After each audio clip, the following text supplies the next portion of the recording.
Qiziljonlar уже kech bo'ldi. Tungi uxotlarni qilishimiz kerak. Ko'pchilik mendan nimani so'raydi? Bittada effekti bilinadigan qanaqa uxodvoy kosmetikalar ishlatasiz deyshadi. Chunki to'g'ri, men kosmetologga ham boraman, no baribir kechqurun yuzimga uxotlar qilaman.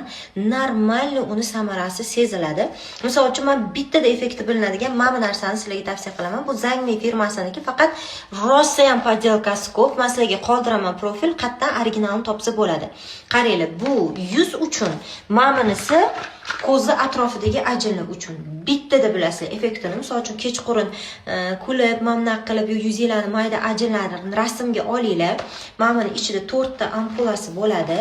Ishlatinglarda, ertalab ko'rganinglarda o'sha ajinlar yoyilgan bo'ladi. Juda ham zo'r narsa. Haftasiga 2 marta ishlatishingiz kerak. Har kun emas-da bular.